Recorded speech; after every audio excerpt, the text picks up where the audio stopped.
अब हम next question करेंगे।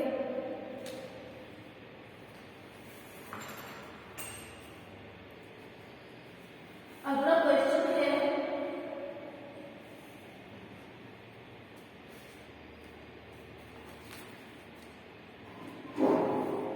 जीन क्रांति किसे कहते हैं? जीन क्रांति किसे कहते हैं? कार्बनिक कृषि, कार्बनिक कृषि का आज अधिक प्रचलन क्यों है? जीन क्रांति किसे कहते हैं?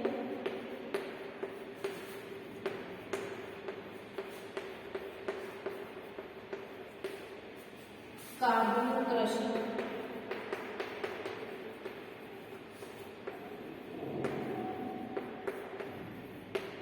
का आज प्रचलन क्यों है?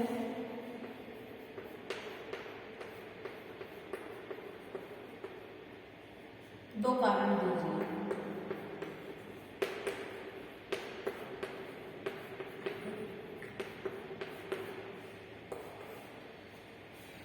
जीन क्रांति किसे कहते हैं?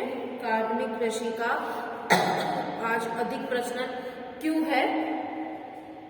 दो कारण दीजिए। आप आंसर नोट करेंगे इसका।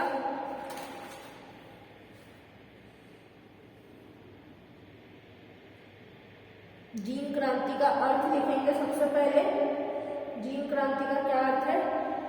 जेनेटिक इंजीनियरिंग द्वारा, जेनेटिक इंजीनियरिंग द्वारा बीजों की नई संकर किस्मों, जेनेटिक इंजीनियरिंग द्वारा बीजों की नई संकर किस्मों को तैयार करना और उसके माध्यम से फसलों का उत्पादन बढ़ाना, और उसके माध्यम से फसलों का उत्पादन बढ़ाना जीन क्रांति कहलाता है। आज कार्बनिक कृषि के अधिक प्रचलन के दो कारण हैं। आज कार्बनिक कृषि के अधिक प्रचलन के दो कारण हैं। पहला कारण लिखिए, इनमें उर्वरकों और कीटनाशकों का प्रयोग नहीं किया जाता है। इनमें उर्वरकों और कीटनाशकों का अधिक प्रयोग नहीं किया जाता है। इसका पर्यावरण पर किसी तरह का नकारात्मक प्रभाव नहीं पड़ता है। इसका पर्यावरण पर किसी तरह का नकारात्मक प्रभाव नहीं पड़ता है। ये दो इसके पॉइंट हो गए। नेक्स्ट क्वेश्चन लिखेंगे आप।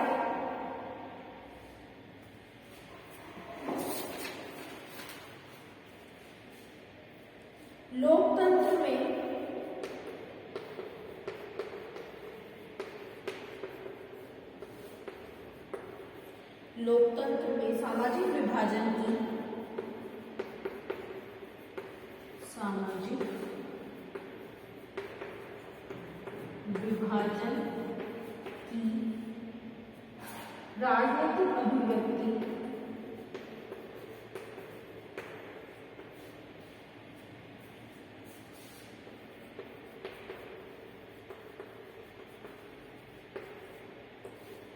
राजनीतिक अभिव्यक्ति एक सामान्य बात है।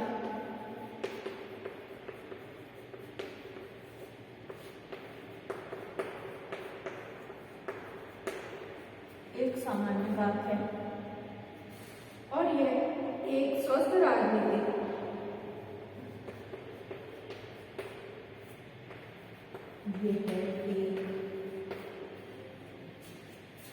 स्वस्थ राजनीतिक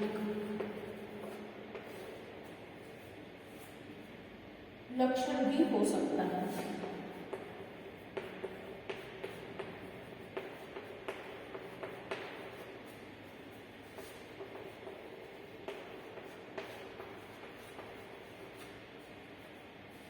कथन स्पष्ट कीजिए।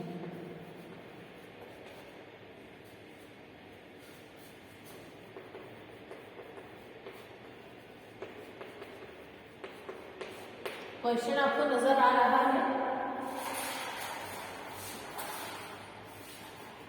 नोट कर लीजिए।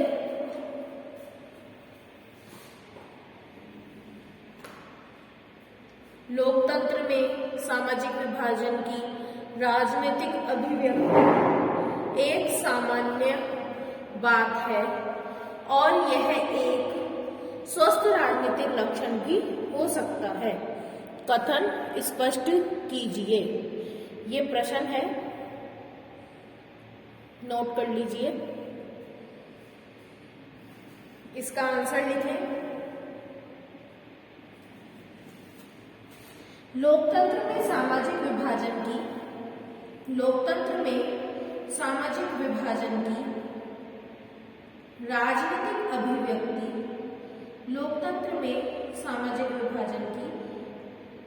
राजनीतिक अभिव्यक्ति एक स्वस्थ राजनीतिक लक्षण भी हो सकता है। इससे विभिन्न छोटे सामाजिक समूह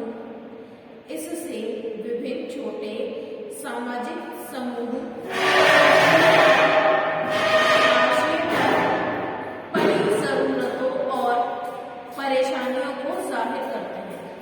इससे विभिन्न छोटे सामाजिक समूह हाशिए पर पड़ी जरूरतों और परेशानियों को जाहिर करते हैं तथा सरकार का ध्यान अपनी ओर खींचते हैं। राजनीति में विभिन्न प्रकार के सामाजिक विभाजनों के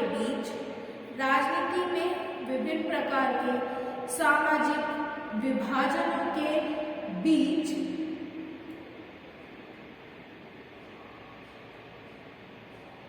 अभिव्यक्ति ऐसे विभाजनों के मध्य संतुलन उत्पन्न करने का कार्य भी करती है। अभिव्यक्ति ऐसे विभाजनों के मध्य संतुलन उत्पन्न करने का कार्य भी करती है। इसके चलते कोई भी सामाजिक विभाजन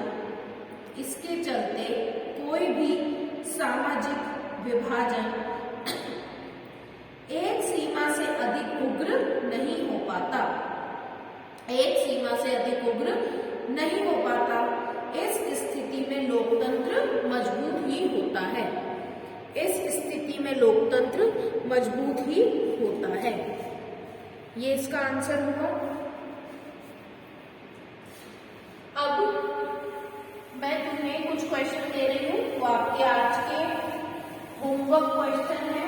इन्हें आप आपकी कॉपी में नोट डाउन कर लेना और लर्न भी कर लेना है आपको ये काम।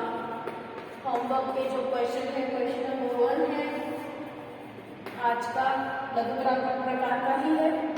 देशों के बीच तुलना करने के लिए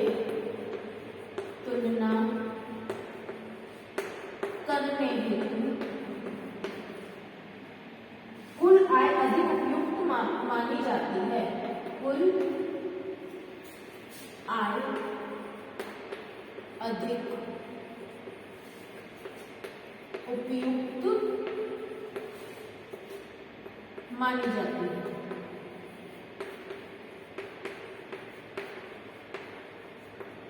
स्पष्ट कीजिए। आपको ये बताना है कि देशों की यदि हम तुलना कुल आय के आधार पर करते हैं तो हमें ज्यादा अच्छा रिजल्ट मिलता है। ऐसा क्यों?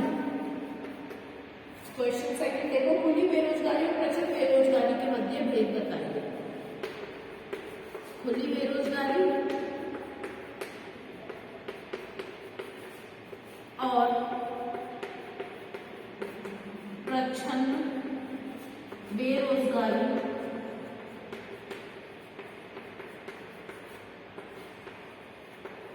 के मध्य विभेद कीजिए, यानी अंतर बताओ।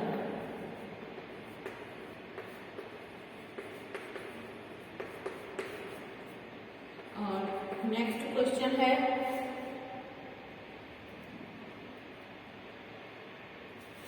औपचारिक एवं अनौपचारिक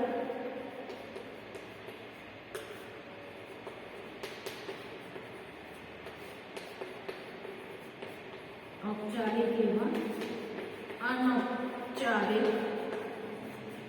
ऋण क्षेत्र